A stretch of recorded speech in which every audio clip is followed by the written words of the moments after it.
Have you ever felt? Are you listening? Damn.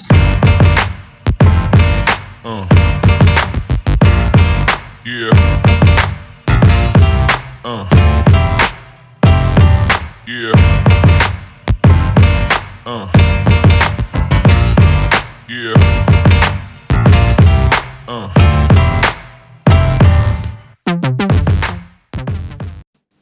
Hello and welcome to video number 5 for the Canon EOS 5D Mark II. I'm still wanting to say 500D. Wow. Okay, so this menu, red tab, menu number 2, we're going to have a look at the options within here. You would have seen some of these on the quick menu as well, and also some of these will be available on the top plate, the metering, the white balance and such as well. So you've got a few ways of getting to these different menu items and modes and switching settings. So the first one that we're going to have a look at is exposure compensation and auto exposure bracketing.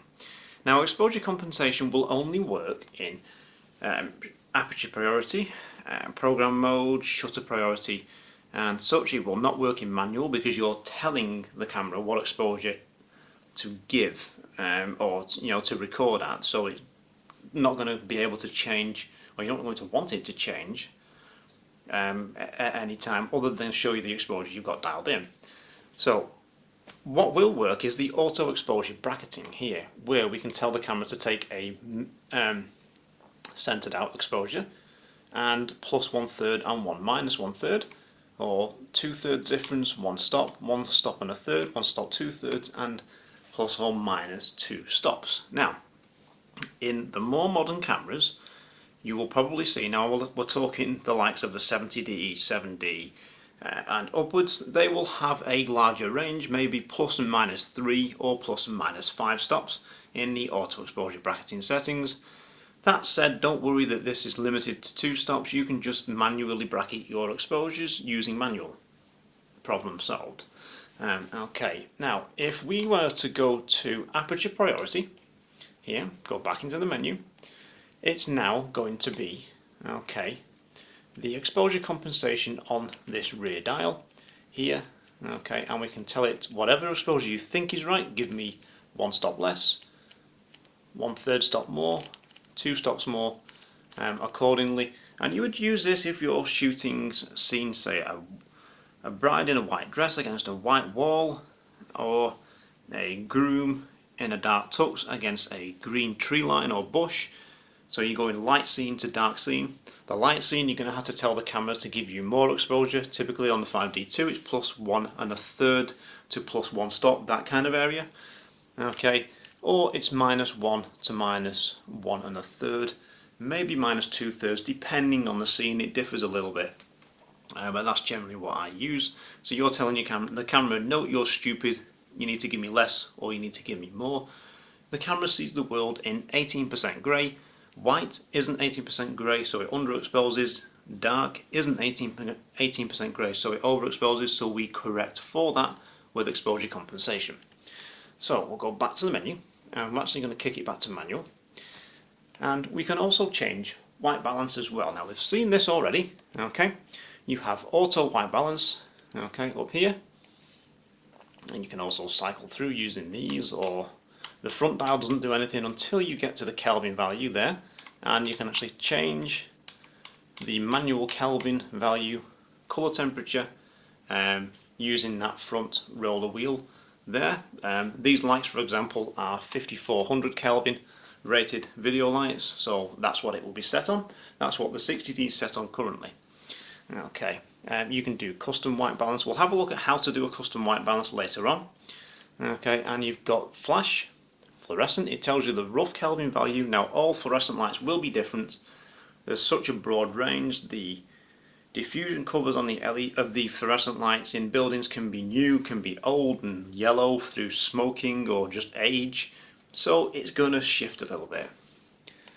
Okay, from there, auto white balance, rarely use that. Daylight approximately 5200 Kelvin. Shade 7000. Cloudy 6000, tungsten 3200, that's your candle light, your average room lights in homes. Okay, I have to go up. And the flash is actually around 5500 Kelvin daylight, thereabouts. Okay, so we can change the white balance there. So we'll go back in. Now the custom white balance we're going to have a look at in a separate video because there's a few steps to it, so we'll come back to that probably in a part 2 video, or a separate video actually, more so for the white balance. Okay. Now you've also got white balance shift and bracket, so you can tell the camera to bracket the white balance settings and give you more green, more magenta, more amber, more blue, so warmer, cooler. Okay, more green, more magenta. Magenta cancels green, green cancels magenta. In terms of colour shifts in images, you can actually dial in a custom point setting. Okay, on all of that there, you can change the value, give me more green, a couple of points, give me more magenta, a couple of points, if you really want to dial it in to a custom value. To be honest with you, it's more important if you're shooting JPEG only, or maybe if you're shooting a high-end fashion campaign and with clothing or products where the colour needs to be absolutely bang on and you're not tethered, so you want the preview on the camera to look exact as possible. If you're tethered, you can do the correction with presets as you import. I'm not having to do this, but it's there should you wish to.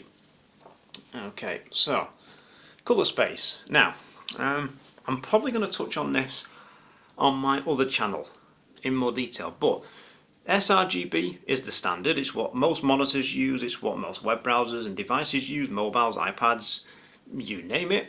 Adobe RGB, yes, it has a wider colour gamut, but most of the equipment out there doesn't use it. Monitors, a lot of them that you buy, are 95% to 98% Adobe RGB compatible, so I figure, what the hell's the point? I'm just going to stick with sRGB, and I've had no problems so far, even sending files off to my print lab, which by the way want sRGB files as well. So that's why I use sRGB. But we'll come back to that in a separate video on the other channel at some point. The picture style, yeah.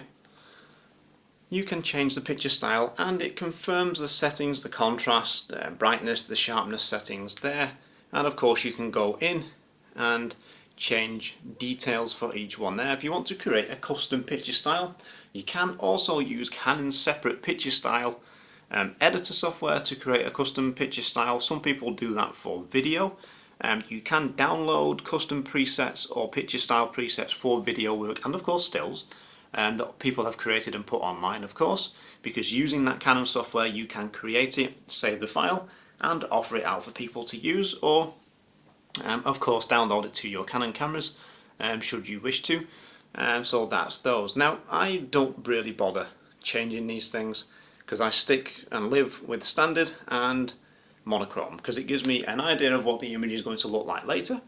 And I don't really bother using faithful neutral landscape portrait because I shoot raw and do the colour correction later in post anyway, so they're of really no interest to me. The only camera I have a custom picture style on is the video camera which is recording this now, excuse me, the Canon 60D, because there is no raw video, so you've got to be careful on what correction or what colours, light, exposure that you have set when you're recording, because you can't really do a whole lot in post without it falling apart. So, last one in this menu is the dust delete data. Now, this is only applicable, as far as I know, using Canon's own digital photo professional software that's bundled with the majority of the Canon EOS DSLRs. Outside of that, I don't think anything else reads the data, as far as I know. But basically this will map any dust, okay, on the sensor, map the points of where the dust is located, and in that software it will then automatically try to remove that dust, those dust marks within the image. I prefer doing this manually in Lightroom, and every so often if I open a picture in Lightroom and go, whoa, someone sneezed on the sensor, then I'll go and clean the sensor and I'll just remove those either in Photoshop or Lightroom and have done with it, because I don't use the Canon software to do the processing. The last time I did record any data was quite some time ago, and I just don't really bother using it. But it's there should you wish to.